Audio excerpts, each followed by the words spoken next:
Hello दोस्तों, आपका एक बार फिर से स्वागत है आपके अपने YouTube चैनल विद्रोही मन में। दोस्तों, आज की वीडियो काफ़ी महत्वपूर्ण होने वाली है, इसलिए मैं आप सभी से रिक्वेस्ट करना चाहता हूं कि इस वीडियो को आखिर तक ज़रूर देखिएगा। गलवान में भारत और चीन की सेना के बीच में जो झड़प हुई थी, उस झड़प के बाद एक बार फिर से 29 और 30 अगस्त की रात को भारत और चीन की सेना का आमना सामना हुआ और भारत की सेना ने एक बार फिर से अपनी मुस्तैदी का परिचय देते हुए चीन की सेना की चालाकी या फिर ये कह लीजिए कि चाइना की चालाकी को एक बार फिर से निष्फल कर दिया। आपको पता ही होगा कि गलवान के अंदर चीनी सैनिकों की मुंडियां मरोड़ने के बाद भारत ने उनकी बहुत सारी एप्लीकेशंस को, उनके बहुत सारे प्रोडक्ट्स को और कंपनीज को बैन कर दिया है। और यह बैन कम होता तो दिख ही नहीं रहा है, पर भारत अलग अलग तरीके से उनकी कंपनियों को, उनके प्रोडक्ट्स को, उनके ऊपर जो लगे हुए बैन है उनको बढ़ाता ही जा रहा है। और ऐसा होना अब जरूरी भी है। दोस्तों, इतिहास में यह पहली बार ही हुआ है जब चीन खुद को इतना असहाय और फंसा हुआ महसूस कर रहा है।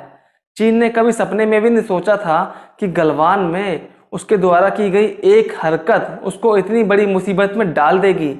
गलवान की घटना से लेकर अगर आज तक की स्थिति पर नजर डाली जाए तो आपको पता चल जाएगा कि भारत जैसे कि चाइना के द्वारा ऐसी हरकत करने का इंतजार ही कर रहा था। जब से चीन ने गलवान की हरकत की है, तब से लेकर आज तक भारत ने जो आक्रामक रुख अपनाया हुआ है, उसे देखकर चीन के तो जैसे छक्के ही छूट गए हैं। वो तो शौक से बाहर ही नहीं निकल पा रहा है।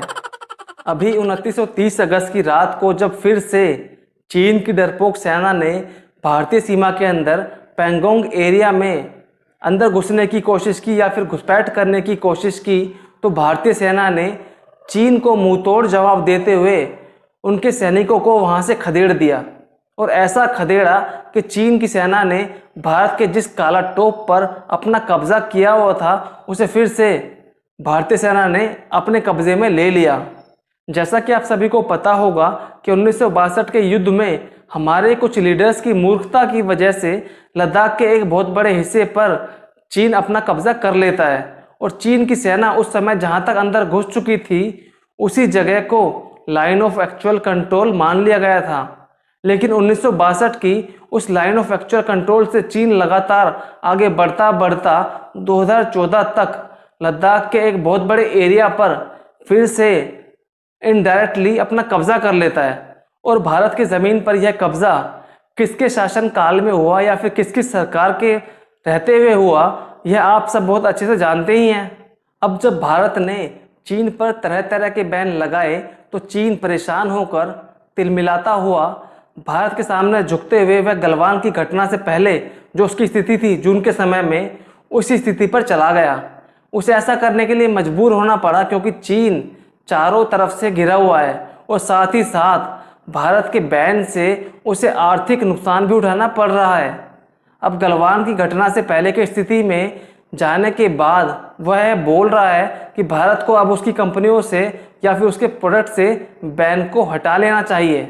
लेकिन अब भारत की तरफ से यह बोला जा रहा है कि पहले आप हमारे एरिया से बाहर निकलिए और 1962 वाली स्थिति पर जाइए, यानी कि 1962 वाली लाइन ऑफ एक्चुअल कंट्रोल पर जाइए और हमें यह बताइए कि आप इतना अंदर तक किस हक से यहाँ बैठे हुए हैं और क्यों बैठे हुए हैं। क्योंकि भारत और चीन के बीच में जो लाइन ऑफ एक्चुअल कंट्रोल का एग्रीमेंट हुआ था वो 1962 में हुआ था, तो आप उस एग्रीमेंट को तोड़ते हुए इतनी अंदर तक यहाँ पर क्यों बैठे हुए हैं। 1962 की स्थिति पर जाने के बाद ही आपकी बात सुनी जाएगी और जब तक 1962 की स्थिति पर आप वापस नहीं जाते हैं, तब तक ना तो यह बैन हटने वाला है और ना ही भारत का आक्रामक रुख रुकने वाला है। और दोस्तों, हमें पूरा यकीन है कि चीन को 1962 की स्थिति पर जाना ही होगा, क्योंकि आगे तो वो किसी भी हालत में नहीं बढ़ सकता। यहीं पर रहता है तो बैन तो चल ही रहे हैं और बैन आगे बढ़ते भी रहेंगे और भारत के पास सभी दूसरे तरह के विकल्प भी खुले हुए हैं। और जब चीन 1962 की स्थिति पर चला जाएगा तो फिर उससे अक्साई चीन को वापस लेने के बारे में बात की जाएगी और इसके साथ साथ तिब्बत को आज़ाद कराने की मांग भी एक बार फिर से तेज होगी और साथ में हांगकांग की आज़ादी की मांग तो चल ही रही है। ताइवान एक छोटा सा देश चीन को अभी से आंखें दिखा रहा है, तो आगे तो चीन की स्थिति और भी ज़्यादा गंभीर होने वाली है।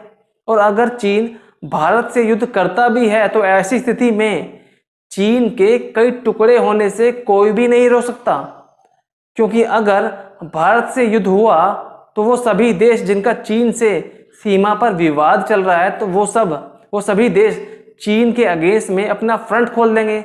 और अमेरिका तो पूरी तरह से भारत का साथ दे ही रहा है। मतलब भारत से युद्ध करना चीन के लिए हर स्थिति में आत्मघाती ही सिद्ध होगा। और ऐसे में मुझे नहीं लगता कि चीन ऐसी मूर्खता करेगा। आज़ादी के बाद से भारत पर शासन करने वाली पार्टी के नेता बार बार अलग अलग मंचों से यह पूछ रहे हैं भारत के प्रधानमंत्री से कि बताओ, चीन भारत के एरिया में घुसा है या नहीं घुसा, और घुसा है तो कितना अंदर तक घुसा है।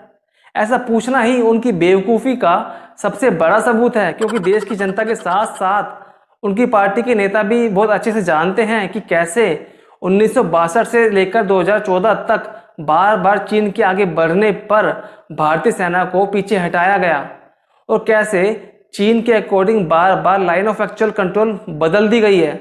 और ऐसा किस पार्टी के नेताओं की वजह से हुआ है, यह वो लोग बहुत अच्छे से जानते भी हैं। और इसीलिए चीन को लग रहा होगा कि पहले की तरह भारत की सेना अभी भी पीछे हट जाएगी, लेकिन इस बार भारत की सेना ने गलवान के अंदर उनके सैनिकों की मुंडियां ही मरोड़ दी।